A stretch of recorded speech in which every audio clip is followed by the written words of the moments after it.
My name is Ibrahim Traoré. I am the President of Burkina Faso. What I am about to tell you is true. I do not tell it to accuse, and I do not tell it to frighten. I tell it because silence would be a greater mistake. I tell it so that no one, anywhere, repeats what should never be repeated. I speak here not only as a head of state, but as a man, as a son of Africa, as someone who was raised among Muslims and Christians, who learned early that faith is not a weapon, and that the sacred is not a bargaining tool. I speak in the first person because I carry responsibility, and because I cannot place this burden on anyone else. The place where this story begins is called Kalinga Crossing. It is a small town near our northern border, quiet and easily forgotten by maps and headlines. Security there is thin. Life there is simple. People know one another by name, not by category. Muslims attend Christian funerals. Christians attend Muslim weddings. This is not ideology. This is daily life in the Sahel. I ordered the construction of a Christian church there myself. Not as a gesture, not for politics, but because a community asked for a place to pray in peace. The building was modest. Stone, wood, and silence. It had not yet been inaugurated. The bell had never rung, but it had already been consecrated. That matters more than ceremonies. On a night without moonlight, a group entered that church. They did not arrive shouting. They did not fire weapons. They moved with speed and discipline, as if they had studied the ground before. They knew where to step. They knew what to take. They knew what to destroy. What followed was not random vandalism. Sacred objects were targeted. Statues were struck with intent. The image of Jesus Christ was not merely damaged. It was humiliated. The sanctuary itself was violated, as if the goal was not theft alone, but insult. The priest and the caretaker were threatened into silence. They were told that speaking would bring consequences. Fear was the message they wanted to leave behind. When I was informed, I ordered an immediate response. The army and local security forces moved before dawn. Some of the attackers were captured, others crossed the border under cover of night. An investigation was opened and remains open. The question of who stood behind them has not been fully answered. There were theories. Some said it was organized violence exploiting social instability. Others believed it was cross-border criminal networks seeking valuable items.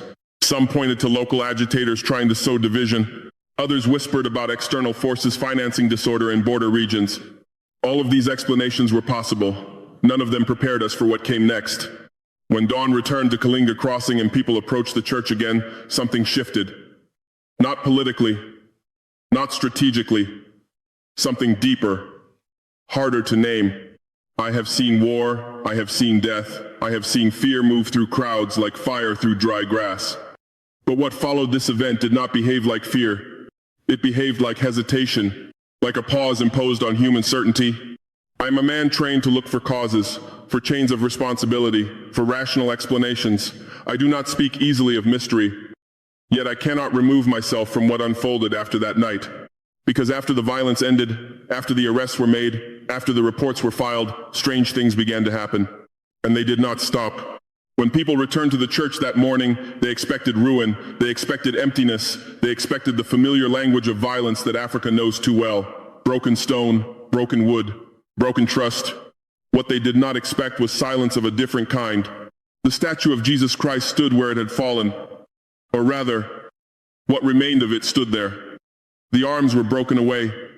The torso was cracked open. Pieces of stone lay scattered across the floor like bones after a storm. The body had been treated without restraint, as if rage had guided every strike. But the face was untouched. Not repaired, not protected by luck, untouched. There were no scratches, no fractures, no signs of impact. The expression remained exactly as it had been before the attack, calm, unaltered. The eyes were still open, not accusing, not pleading, just present. Men who had entered expecting to clean debris stopped moving. Women who had come to cry stood still. Even those who did not believe in signs felt something hesitate inside them. Stone does not choose where it breaks. I asked the engineers and builders who had worked on the church to examine it. They spoke carefully. They measured angles. They tested pressure points. They explained that the face was not made of a harder material. It was not reinforced. It was not hidden behind the fall. It should have shattered first, not last. One man, a mason who had spent his life shaping stone, said quietly that he had no explanation. He did not smile when he said it. He did not dramatize it. He simply stopped speaking, as if words had failed him. I stood there longer than planned. I am not a man who kneels easily. I am trained to remain upright, to command, to decide. but I felt something uncomfortable rising in me. Not fear, not awe. Responsibility, because I had ordered that church built. And now I stood before what remained of it. I thought of how often power assumes that sacred things are fragile, that belief can be mocked, broken, erased, that images are only symbols, and symbols can be crushed without consequence. That morning suggested otherwise. News traveled quickly in a town that small. No official statement was made. None was needed. People spoke softly. Some crossed themselves. Some whispered prayers they had not spoken in years. Some simply looked and left without comment. Muslim elders came as well. They removed their shoes. They did not touch the statue. They stood with their hands folded and said nothing. When one of them finally spoke, he did not mention Jesus by name. He said only that a boundary had been crossed. In the Sahel, we understand boundaries that are not drawn on maps. As president, I was advised to control the narrative, to avoid speculation, to prevent rumors from growing. These are normal instructions. These are often correct instructions. But something about this resisted management, because no explanation calmed what people had seen. Not the believer, because it seemed too precise. Not the skeptic, because it defied randomness. I asked myself questions I do not usually allow. Questions that do not lead to policy or strategy. Questions that begin with humility rather than control. What does it mean when destruction stops exactly where meaning begins? I did not announce this question publicly. Leaders who announce uncertainty too loudly risk losing authority. But authority is not the same as truth, and I have learned that confusing the two is dangerous. That night, I did not sleep easily. And before the town could settle into understanding or dismissal, the second sign arrived. It came without warning, and it came in the dark. The following night arrived without ceremony. There was no gathering, no announcement, no expectation that anything unusual would happen again. People in Kalinga Crossing closed their doors earlier than usual, not from panic but from unease, the kind that does not run but watches. Shortly after nightfall, the electricity failed. This was not unusual in that region. Power lines are fragile, weather is unforgiving, equipment is old, darkness is familiar, candles were lit, radios went silent, children were told to sleep. But then someone noticed something that did not belong to ordinary darkness. From a distance, faint at first, a glow appeared where the church stood. Not bright, not dramatic, not the kind of light that announces itself. It was steady, muted, almost restrained, as if it did not want to be seen, yet did not hide.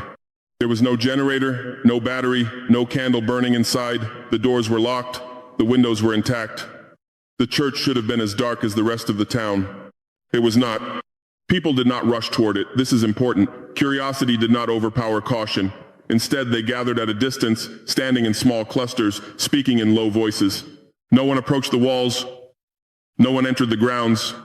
In Africa, when people hesitate together, it means something deeper than fear.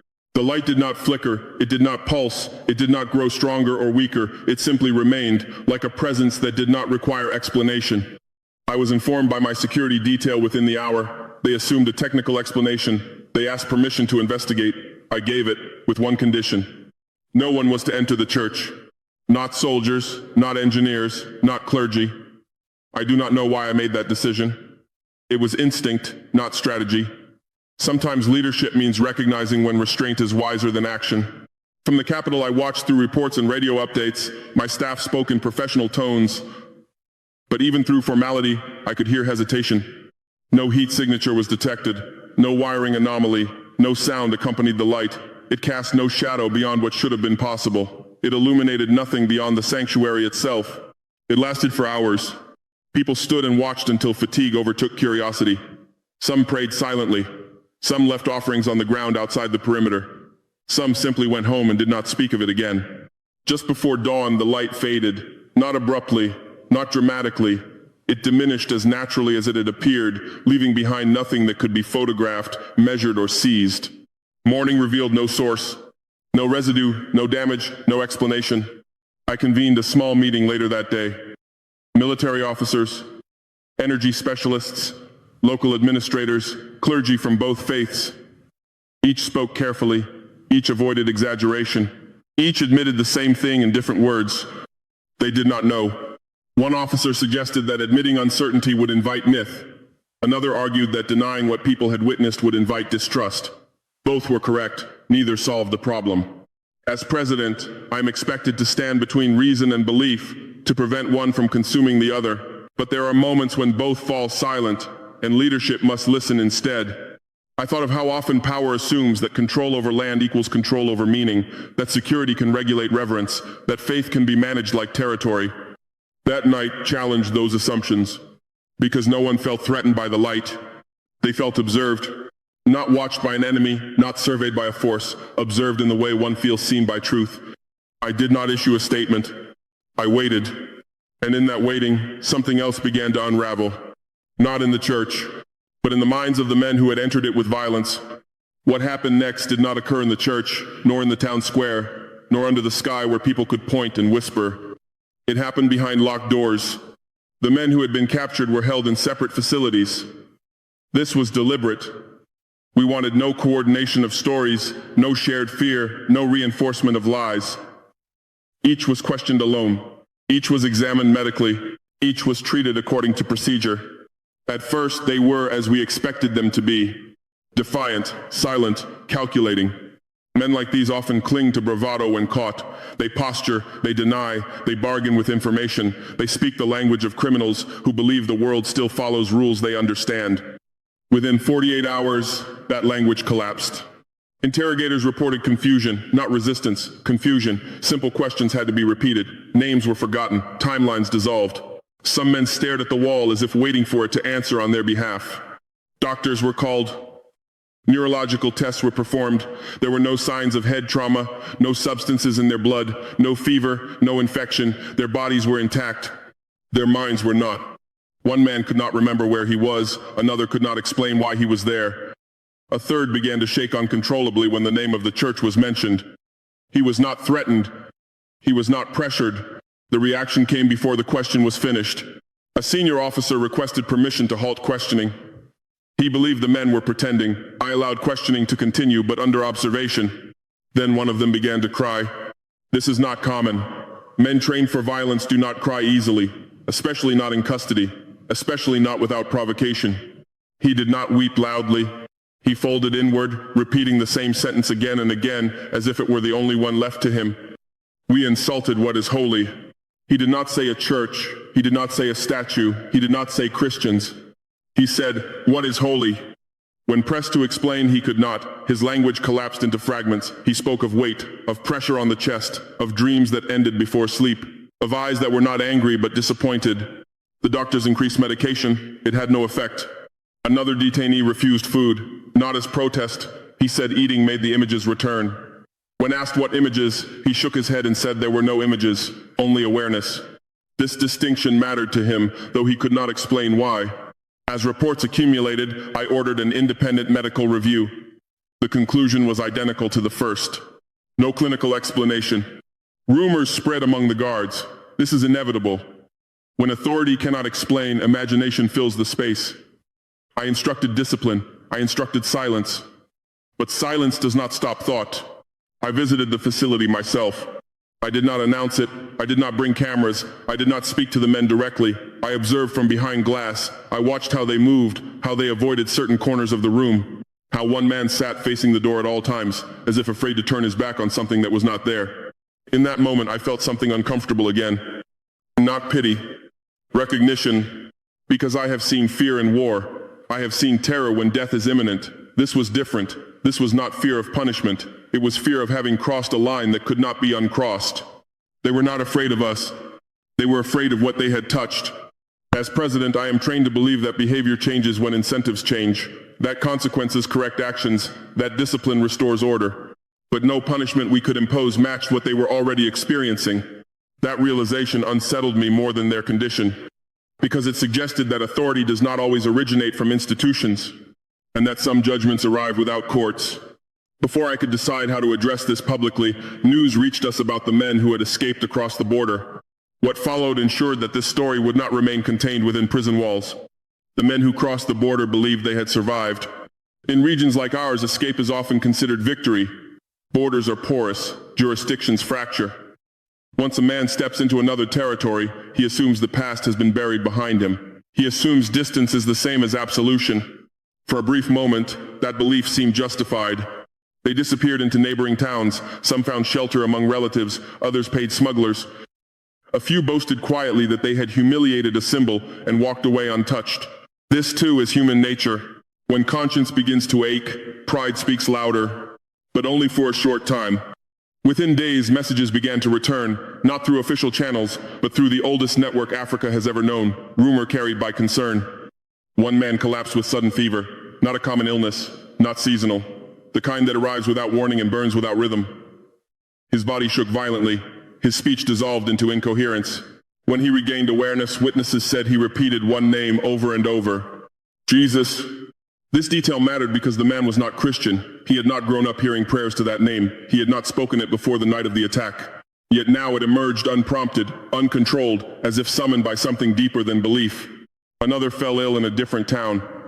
He raved through the night, eyes open, sweat soaking the floor beneath him.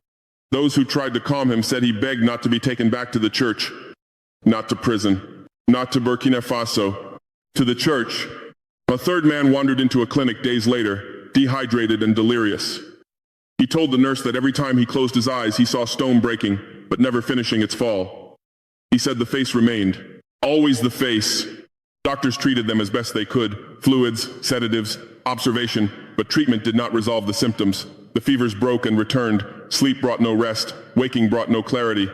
What spread faster than the illness was the pattern. Different locations, different men, no contact between them, no shared environment, yet the same elements repeated. Fever without cause, dreams without images, a name spoken without instruction, and above all, the church. People began to speak of it openly now, not as rumor, but as unease, not as theology, but as warning. Mothers told their sons to stay away from sacred places. Elders reminded the young that faith is not a tool to be tested. Even those who dismissed the events as coincidence lowered their voices when passing the church. I received reports daily, not only from my intelligence services, but from neighboring officials who asked carefully worded questions. They did not accuse, they did not demand. They asked whether we understood what had been unleashed. That word unsettled me. Unleashed. As if something had been bound before, and human hands had loosened it without understanding the consequence. I convened religious leaders again, imams, pastors, Catholic clergy. I asked them not for explanations, but for restraint. I asked them not to interpret publicly, to allow space, to let silence do what speech might damage. One elder spoke after a long pause. He said that when the sacred is mocked, the response is not always immediate.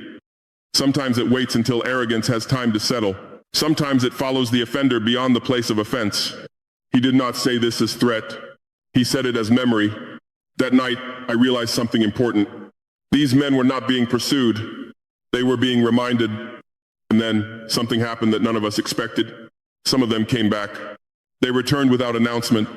No vehicles escorted them. No officials summoned them. No warrants were issued. They came back on foot, one by one, at different hours, from different directions, as if each had arrived at the same decision alone. They did not come to the police station. They did not come to the military base. They came to the church. The building still stood wounded. The broken stone remained where it had fallen. We had deliberately not restored it, not as a symbol, not as spectacle, but because something in that ruin demanded patience. Repair too quickly can become erasure.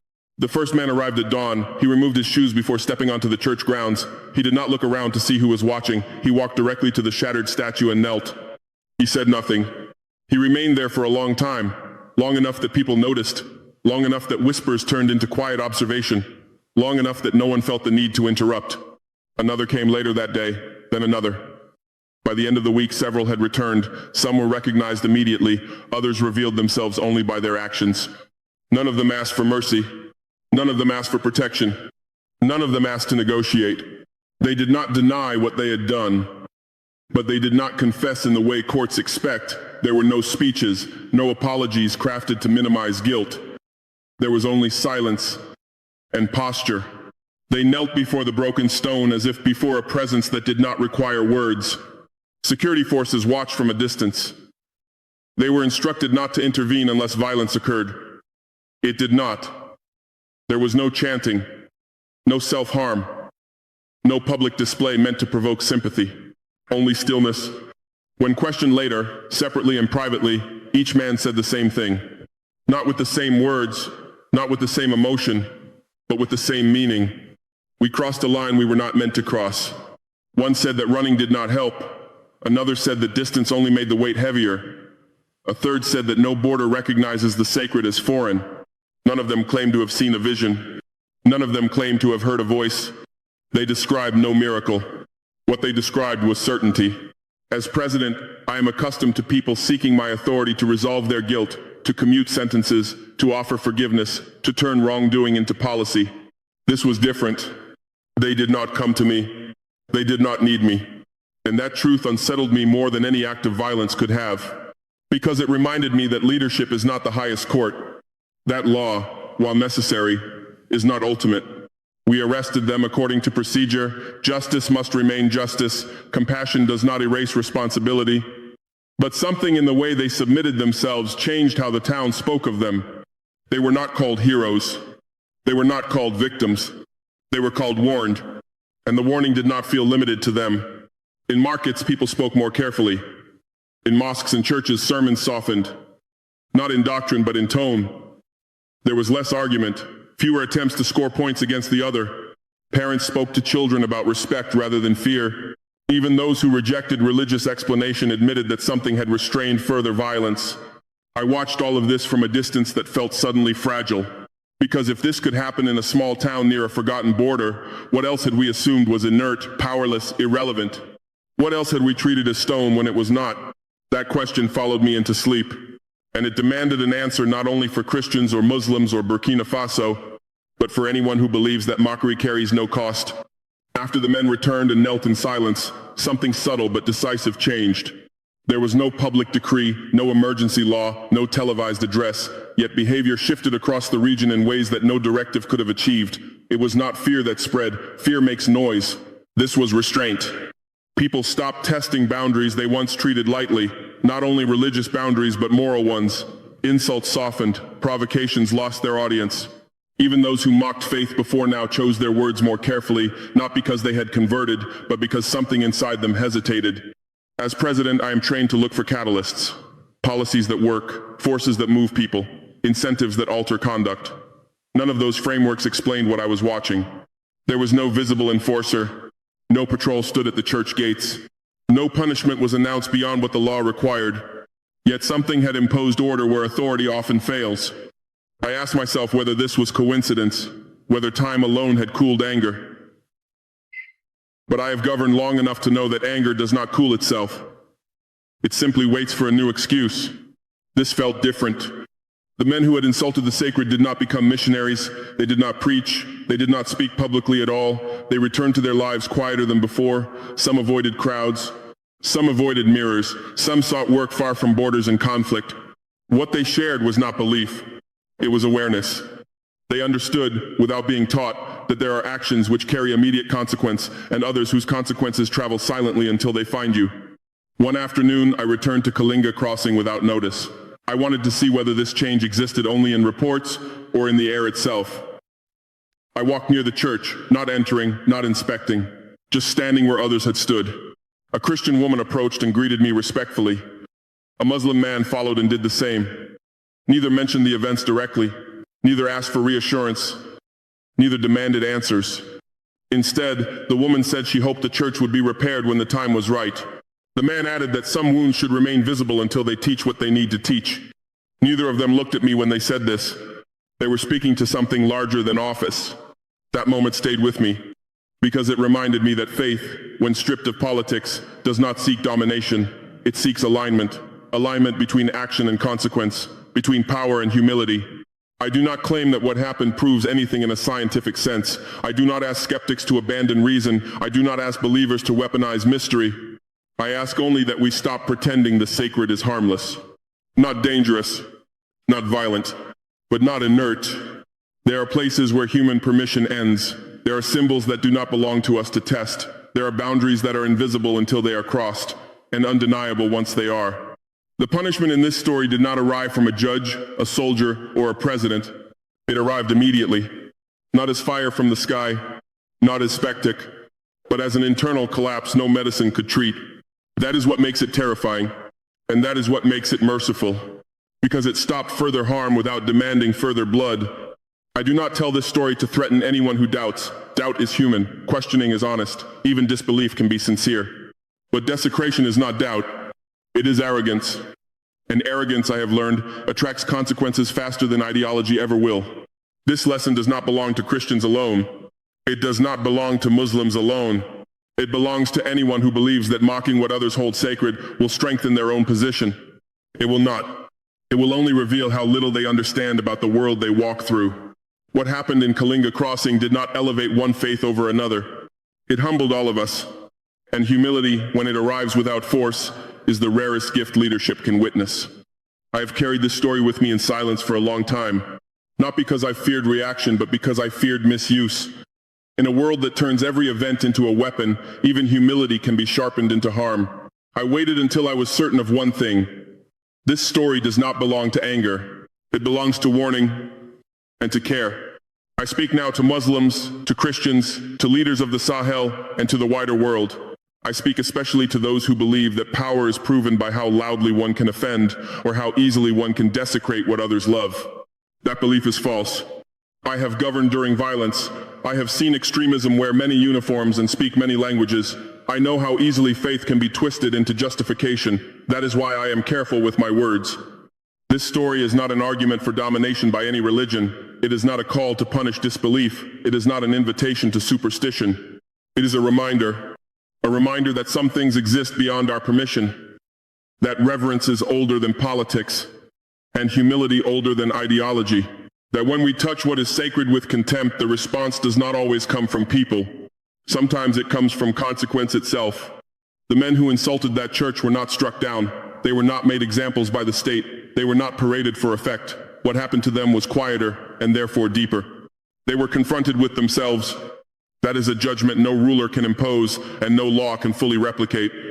I am a Muslim. I say this openly and without defensiveness.